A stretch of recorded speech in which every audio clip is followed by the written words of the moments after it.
New law was passed last month in South Korea that has put the fate of many K-pop male groups in jeopardy, as well as fans of those groups in shock and worry. The new law basically states that anyone who's over 25 and is male and is eligible for military service will have restrictions on their international travels. Under the new law, any men who are between the ages of 25 to 27 who are eligible for military service but have yet to serve for the military will be restricted to a maximum of 2 years of international travel time with 6 months per stay or per permit, and a maximum of 5 permits between those 3 years between ages 25 and 27. So that basically means once you go abroad, you can't stay abroad for more than 6 months, and you can only go abroad, you can only travel internationally 5 times within the ages of 25 or 27 if you haven't done your military service yet. And the total stay length of your international travel time is maximum 2 years. And also under the new law, those who are 28 and older will no longer be able to delay their service by the reasoning of schools or exam preparations, which is a very commonly used method by celebrities and idols to delay their military services. However, those who are going to school right now and are over 28 and are delaying their military services will be exempt from this new law and they'll be able to finish their school. But any new students who are over 28 and are wishing to delay their services won't be able to under this new law.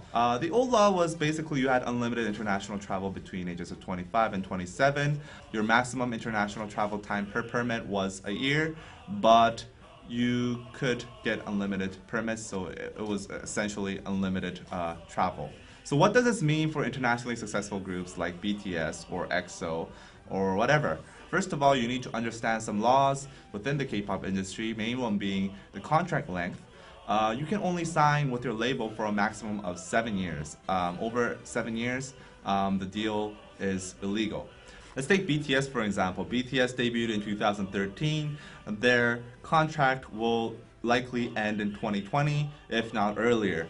So let's say their contract ends in 2020. Suga and Jin is 25 right now in international age, and they will turn 27. They are directly affected by this new law right now.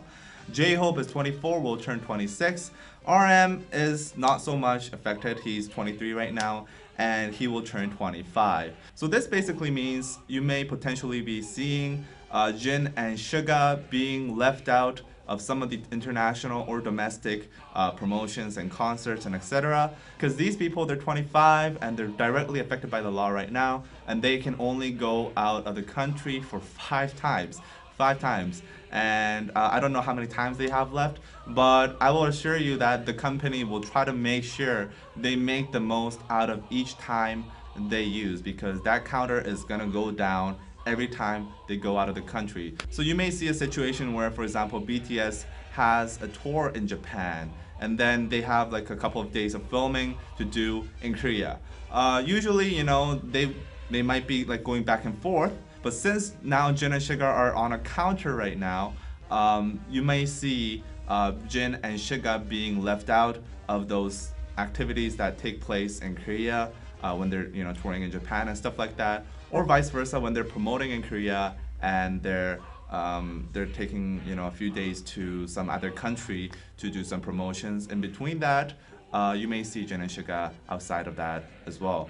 And the same goes for J-Hope. When he turns 25 next year, that could potentially happen to him. Another thing that you might potentially see is when groups like BTS do go abroad, they will try to make the most out of it. Since the counter is going down, they will try to make the most of it. So you could potentially expect to see like BTS or, you know, EXO not coming back to Korea for very, very long time, like for example like 4 or 5 months. When they, you know, when they do go out, they're on a counter. They're taking one number, they're taking a tick off the counter. So essentially they're gonna have to make the most out of it, otherwise it's gonna go to waste. So basically this new law will affect all the male K-pop groups out there right now that have yet to go to the army. But how will this affect the industry as a whole? Like, how will it shape the industry in a different way? Well, I think you will see a lot of changes. First of all, I think a lot of labels will try to get their stars to debut way earlier than they are right now. I mean, they're still debuting at a really young age, but expect to see more and more male groups debut at 18 or younger, because that contract length is going to max out at 7 years.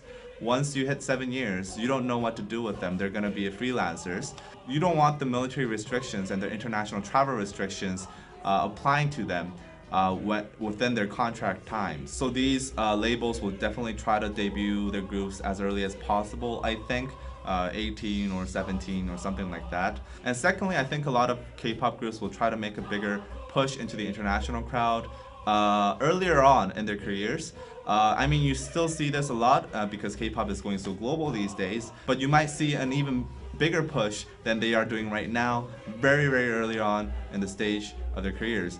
Right now, like the general formula is they debut in Korea, they gain some fandom, and then they go overseas. But you might potentially see them like, you know, traveling overseas with their first song or whatever, because they're gonna want to make sure once they reach 25, 26, 27, they're gonna have a big enough fan base internationally so that once they get a permit to go outside of the country, they will be able to stay there for 6 months and not have to come back and not have to worry about the domestic market, not have to worry about standing your ground on the domestic market. Otherwise, if they only have a limited audience that's mainly domestic and very partially international, it's very difficult to stay long time overseas.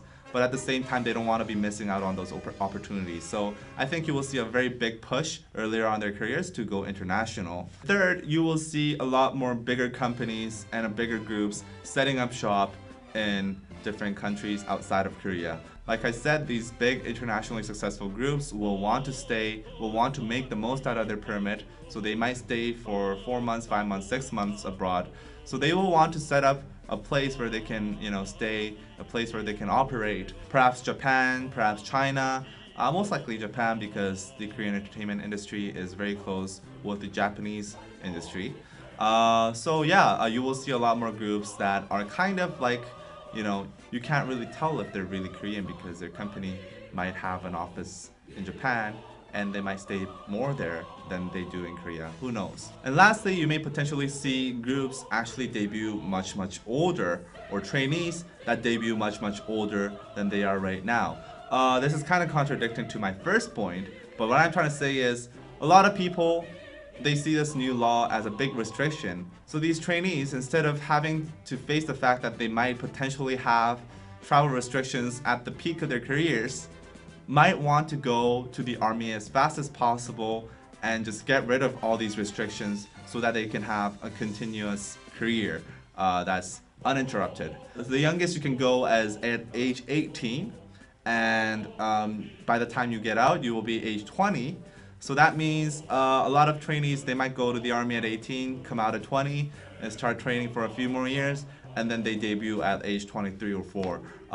This is, I think, the least likely to happen because, you know, the companies wouldn't want that. The companies wouldn't want to risk sending their kid for 2 years of doing nothing and then coming back for getting all the dance moves and stuff like that. But there could be potentially a market for trainees that have finished their enlistment because they're very, very low risk compared to trainees that have yet to do military enlistment. So yeah, there you go. That's how the new laws regarding the military enlistment affect male K-pop groups out there right now. Hope you enjoyed the video. A lot of people were asking for it. And tell us what you think in the comments, and also please like, subscribe, and comment. And also I'm making a series of these videos regarding the military service in Korea, so if you're interested, hit that thumbs up and tell us that you're interested. Okay, so see you guys next time.